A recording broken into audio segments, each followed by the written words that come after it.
Welcome to 247 Real Talk. This is your host, Julian Perry. Once again, it's a pleasure to be here with you for another episode of the 247 Real Talk podcast.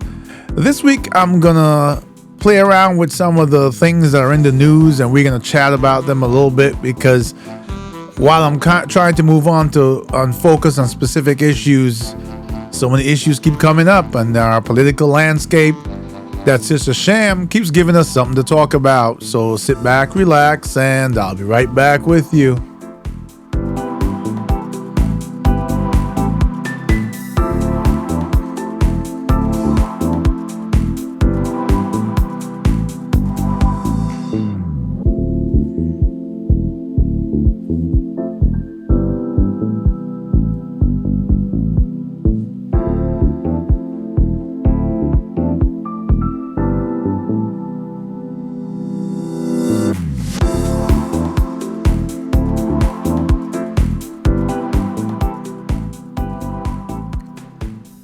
So welcome back to the 247 Real Talk podcast.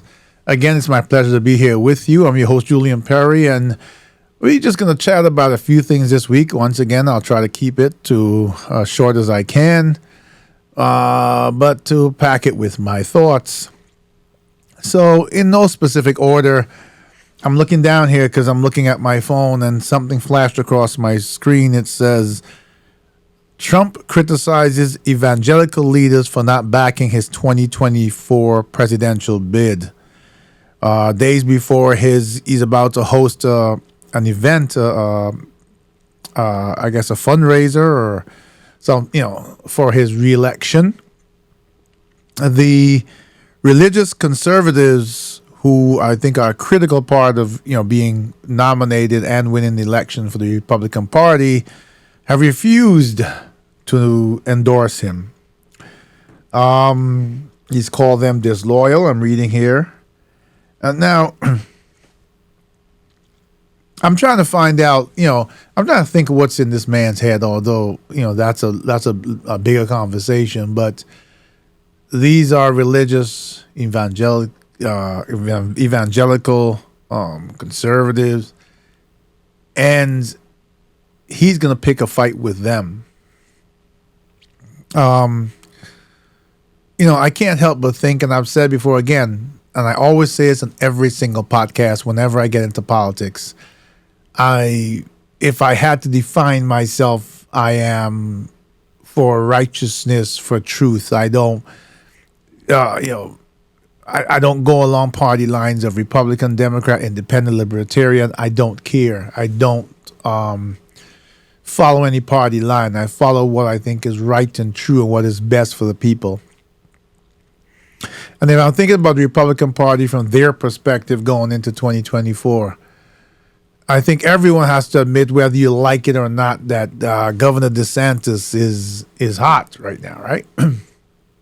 Young guy, seemed to capture a lot of Democratic votes in Florida. I don't know a whole lot about his ideology, his positions, and I'm not going to invest any time really in that yet because I don't know who the candidates will be. So, I'm not going to go after breaking them down to expose or to support whatever they stand for. I know that we've got a lot of different things going on, and people are speaking to me about a lot of different issues. And I started with Trump because, we've got this whole issue of who's right for the country. How do we find someone who's right for the country? One of the things that people came to me about this week was the student loan thing is rearing its head again, right? Because the Supreme Court has now come out and said as of February 28th, they will listen to the case. They will sit on the case. And a lot of people believe that, based on the makeup of the Supreme Court, that ultimately they will overturn Biden's student loan forgiveness plan. And people, as I chat with people about it, everybody says, well, what then? Okay. Is this president going to look at us and say, oh, well, I tried, the Supreme Court overturned me, so you're on your own? Or is he going to look for ways that he can make a difference? So I was talking to people and I said, well, what ways can you make a difference? They talked about lowering the cap of on what part of your discretionary income you have to pay towards student loan. So I think I saw something from Mohela, that's the student loan company, the other day, that said it was something like 10%, and in some cases it was 15%. That's obviously too much. No one can pay that. It needs to be 3 to 5%. That's something I think he can do. People are still paying back. They can't go after him. It's not forgiveness should he lose, but it really changes the landscape for a lot of people who are struggling. He needs to revamp the income-driven repayment program. He set this deadline where he said, well, as of June 30th, whatever the fight is, people should expect to start paying 2 months after that or something like that. But are you saying that if you lose, that's how long it's going to take you to revamp the system? And I say revamp because, if you look at it, you can't look at someone and say, you have to pay this back when they went to school legitimately, graduated legitimately, have been facing the challenges of, again, systemic racism, preferential, whatever you want to call the different challenges we face, the recession, job market, whatever, COVID. And they're faced with all these challenges, losing a breadwinner, losing family members. And now they've got a mortgage that they may be paying a loan, right? So what are you going to tell them? You have to sell your house? That's not the American dream. Transportation, not only the train, but in some instances, depending on where you live, there's a need for a car. A certain amount of allowance for lights and gas that is ridiculously expensive. Have you looked at your electricity bill recently? I have PSE&G, and it's ridiculous. And so I think the income-driven repayment plan has to take these things into consideration. You cannot destroy someone's life when they went to school to try and build a life. I don't know how much more to reach out and to try to get to the hard heads of these people. And I hate to see the fact that if you're Republican or you're Democrat, you stand on an ideology that is inhumane. You're not standing for humanity. You're not standing for the majority of people. There are 46 million people who are dealing with student loans. There are many people who have dealt with it and who have paid it back. But they might have had the right circumstances, the right situation. Maybe they didn't have to take out that much in student loans. Maybe they had, somewhere to stay and live. Maybe they were younger and so they lived with their parents. There's a lot of things that change. Older people go to college because they want to make something better for their life. They're not at the stage where they can live with mommy and daddy anymore. Some people, post-COVID, have lost mommy and daddy. And now they're the breadwinners of their siblings and have to pay these student loans. We have got to get through to these politicians. Things have got to change.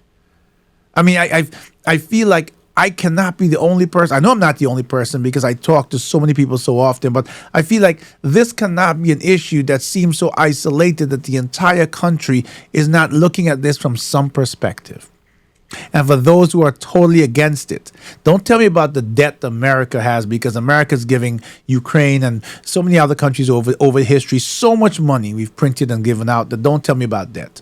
You're investing in your own people who are working in the United States, who will be part of the tapestry that makes this country great. Don't tell me about that. Don't tell me about because, someone else had to pay their student loans. It's not fair now that someone else doesn't. Well, that means that we never evolved, right? That means that, what about the days of slavery, right? Look about the civil rights movement and all these things that had to bring about change, the things people had to fight for. Don't tell me that things can't change or shouldn't change. You look at the fact of and I say this because women and minorities make up the majority of those people with student loan debt. And all these different things were done for other people to lift them up and to give them a chance. Nothing was done for people of color. And women, maybe one step ahead, unless they're a woman of color, have faced these atrocities and had the world look down on them because they were born with the color of their skin. And now we want to tell the world that we're different, we've changed, we recognize Almighty God created us equal, we recognize how people have been treated, we recognize their history, yet we want to do nothing about it. So many people who started at a disadvantage, so many other races got a leg up. Minorities didn't. The struggle is still real. It's a struggle that should not be going on in this day and age, but it is. And so I know I've got a few really staunch supporters who recognize my passion because they refer to it a lot about the student loans, but it's a big deal. I speak to people all the time who are intelligent, who are brilliant, who have gone to college, some of them have degrees. I can't remember the names of what they graduated in, but they've got $400,000 in student loan debt, and they're a person of color. Will they get a decent job? Probably eventually. Will they get a job that allows them to pay 10 to 50% of their discretionary income in student loan repayment? Not likely. We can't be a country that just decides that because we want to hate each other so much that we're just going to destroy lives. When do we become a country that has compassion? When do we really want to open up our hearts to truly understand what people of color have suffered? When do we want to recognize that this really happened? It's not a story. It's not a movie. I guess a lot of people who don't want to recognize what minorities have gone through and people of color have gone through and struggled are facing a challenge that if they do recognize it, then they kind of might not like what they see in the mirror. But I'm not going to stop talking. And I'm not going to stop asking you to share this word. And I'm not going to stop reaching out and growing my platform and bringing more people in so we can have these conversations. Eventually, it will change. I'm just praying that it changes or at least a dent is made before it destroys too many more lives. I've said enough about that. As I said, I don't want to keep this too long, but how can I go through another week and go to a different subject without talking about the now infamous George Santos, congressman from New York? Oh boy, where to begin or where to end, I don't know. I think there was someone from, I'm not sure which politician today asked the Department of Homeland Security to secure his passport. They feel that he will ultimately or he could try to leave the country and go somewhere where there's no extradition treaty. They feel that way because, I mean, let's look at this. I mean, I was going to try to separate these two, but I can't. We had a situation in the House of Representatives where Speaker Kevin McCarthy wanted that job like his life depended on it. And because he wasn't going to get it, because people within his own party, 20 Republicans, conservative Republicans, who said, no, we don't like you. And he made so many concessions because these Republicans wanted change. To the point now he's at the point where any one congressperson can or from his party can bring a vote to the floor, a no confidence vote to remove him. And I see it coming. This man still has no scruples. We know he has no scruples because he's willing to sell his soul to the devil to get that job. But what's even worse is the fact that he can't stand up. He doesn't have the cojones enough to stand up and say, hey, this issue with George Santos tarnishes the Republican Party, tarnishes the House of Representatives, tarnishes our political system and what we're struggling to even stand for or get to. It has been so degraded and eroded. It has been brought down to this pack of vultures, vulgar vultures, and trying to get some semblance of prestige and honor and what do you want to say? Fairness and credibility back is just going down the toilet. You got a guy now, apparently George Santos has been assigned to a few committees. The man, there was some video, I think it's one or two videos surfaced where he used a different name. One of them I'm not too sure about because I think he has like four names and one of them was used part of his name, but one of them he used a complete alias as I understand it. He is on trial in absenteeism in Brazil for theft, and he has acknowledged and said openly that he stole a checkbook and he bought clothes and shoes or something like that. That's theft. And the reason the trial is going on now is because it was kind of put on hold because they couldn't find him until he decided he wanted to be a congressman. Lo and behold, they found him, right? We are finding out that a lot of the campaign contributions that he got are from questionable individuals with questionable records, criminal records. We're finding out that a guy who had no money and I think at one point made $50,000 a year made a $700-something thousand contribution to his own campaign. We're finding out that he said his parents were part of the Holocaust and they weren't. We find out he said he worked at Goldman Sachs and he didn't. And I could go on and on and on. How does a prestigious, honorable institution like the House of Representatives and how does the United States government as a whole want to stand as a credible government to the rest of the world when the rest of the world is looking at us, some in awe, some in dismay, and some in ridicule? We have someone who, under any other circumstances, would definitely not even be hired at McDonald's. I mean, I don't know if they change things now, but I know a lot of applications ask you about whether you've been, I don't think they can say arrested anymore, but whether you've been convicted of a crime. And he hasn't been convicted of a crime, don't get me wrong.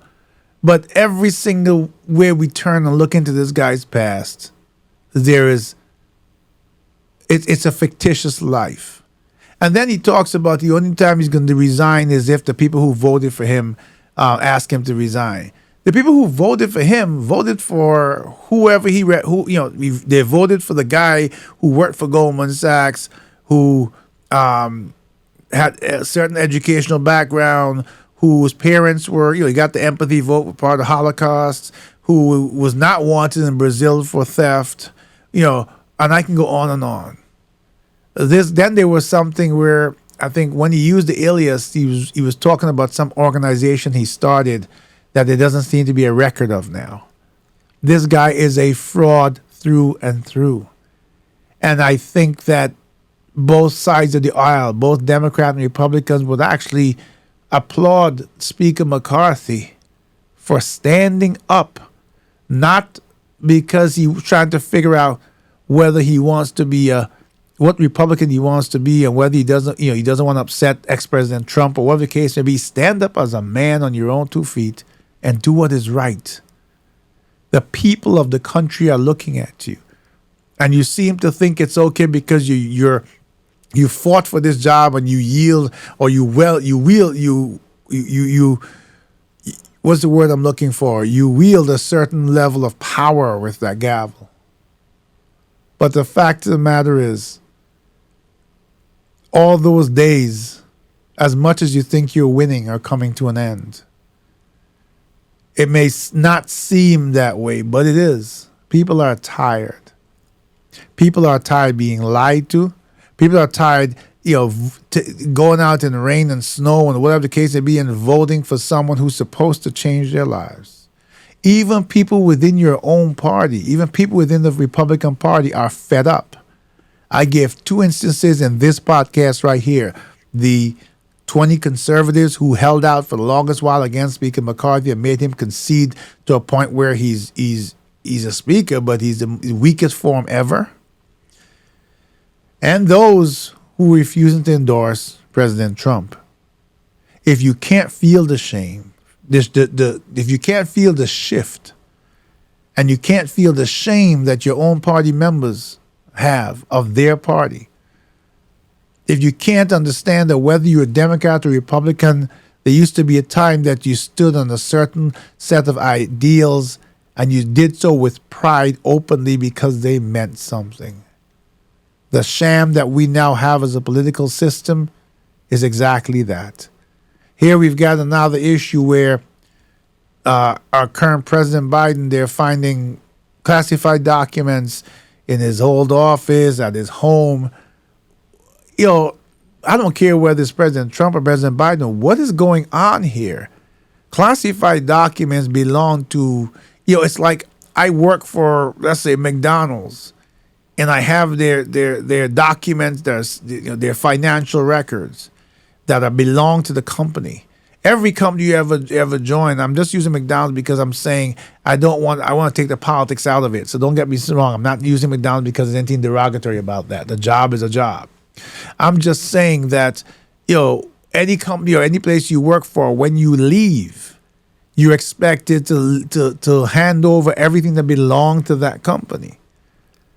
I don't care whether you used to be president, but having classified documents that are property of the country, of the government, that are classified, so they are things that, if they get into the wrong hands, can harm us. Those things don't belong in your old office. They don't belong in your old home, and they certainly don't belong in any president's home. And I will say this as well: when asked to turn them over, if you find them, there shouldn't be a fight. There shouldn't be a need for subpoenas because they are not your property. The people we elected presidents were politicians before we elected them. When we elected them and they won, they became presidents. But the rules didn't change because the rules govern our country. They didn't automatically become so powerful that they're above the law. We need to hold all politicians accountable for the things they do, accountable for the things they say, accountable for the decisions they make, accountable for how they treat us, and accountable for how much they fight for unity with the two main parties, or they stand on this nonsense, this old, archaic, old school, as we call it, ideology of division, divide and conquer. What they need to recognize is, you look at this last election, and what everyone thought that would happen, where there would be a sweep of Republicans in the House, it didn't happen. Now, I'm not gonna debate why or whatever. What I am gonna say is, if the politicians, both Democrats and Republicans, don't recognize that people are becoming so fed up that they're starting to do their own thing, that they don't want what you're selling, and they're making decisions regardless of what you go out there and you campaign about, then none of you can predict what we'll do next. And I'm going to be part of the set of people who push for us to elect politicians for the people, by the people. Elect politicians who are steadfast in their word, their commitment, their honesty, their decency, and most of all, are politicians who are here to make lives better for the people of this great nation of United States of America. You cannot put foreigners ahead of us. When I say foreigners, don't get me wrong. This is America. We are a tapestry of immigrants. When I say foreigners, let me be clear. I'm saying that you cannot send trillions of dollars to Ukraine and tell Americans that you cannot do something to help them with student debt. You cannot send millions of dollars to other countries in the world and watch people hungry in America, homeless in America, people who don't choose that life but have had bad things happen, whether because of their fault or other reasons.